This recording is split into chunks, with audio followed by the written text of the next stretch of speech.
রেসিপিটা করার জন্য আমি নুন হলুদ মাখিয়ে ডিম আর আলু ভেজে তুলে রেখেছি। এবার কড়ার মধ্যে দিয়েছি অল্প একটু সাদা তেল আর হাফ চামচ মতো ঘি দিলাম। এবার এর মধ্যে দিয়ে দেবো তেজপাতা, ছোট এলাচ, দুটো ছোট এলাচ দিলাম আর দেবো দারচিনি।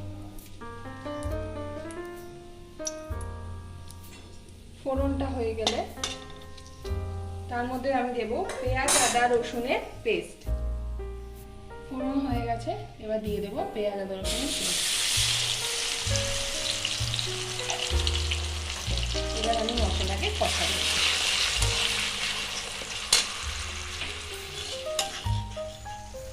মশলা কষানো হয়ে গেছে, এবার দিয়ে দিলাম কাশ্মীরি লঙ্কার গুঁড়ো। তার মধ্যে দিয়ে দেব ভেজে রাখা ডিম আর আলু।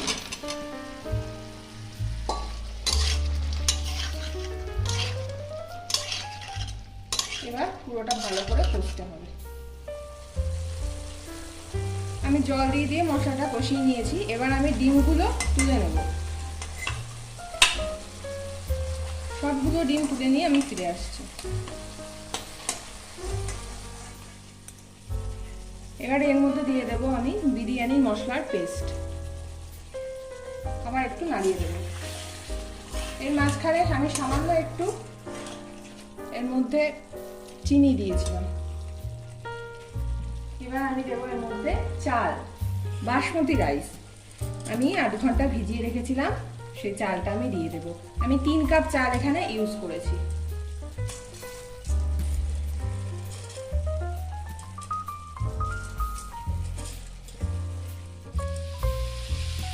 চালটা দেওয়ার পরে আমি মশলার সাথে একটু কষাচ্ছি।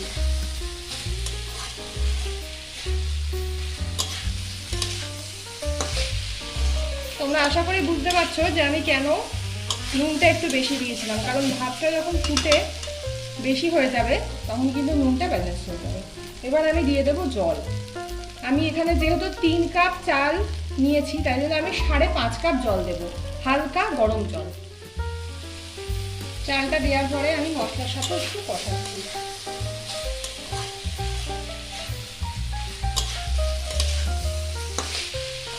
তোমরা আশা করি বুঝতে পারছো যে আমি কেন নুনটা একটু বেশি দিয়েছিলাম, কারণ ভাতটা যখন ফুটে বেশি হয়ে যাবে তখন কিন্তু নুনটা ব্যালেন্স হয়ে যাবে। এবার আমি দিয়ে দেবো জল। আমি এখানে যেহেতু 3 কাপ চাল নিয়েছি তাই জন্য আমি 5.5 কাপ জল দেব, হালকা গরম জল। 5 মিনিট মতো আমি ঢাকা দিয়ে রেখেছিলাম। এবার দেখো চালের আর জলের লেয়ারটা মোটামুটি সমান চলে এসছে। এর মধ্যে আমি দেবো কেওড়া জল, গোলাপ জল,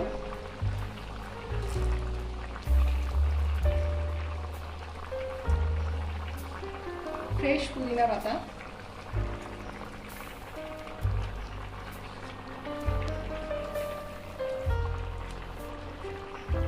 দিয়ে নাড়িয়ে দেব।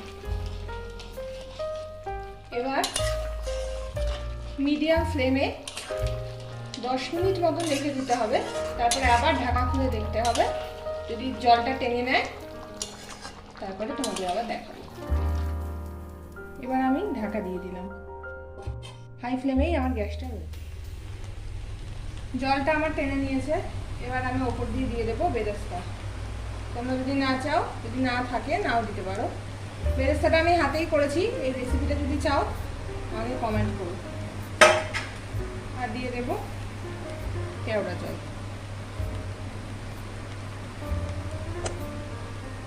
বিরিয়ানির ফ্লেভার আসবে।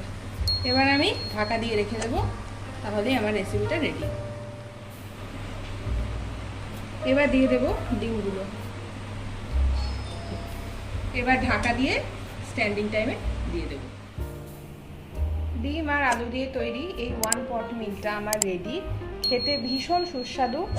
আমার রিকোয়েস্ট, তোমরা প্লিজ একবার বাড়িতে করে দেখো। বাচ্চা থেকে বয়স্ক সবাই এটাকে পছন্দ করবে। আজকের মতো এইটুকুই। বাই বন্ধুরা।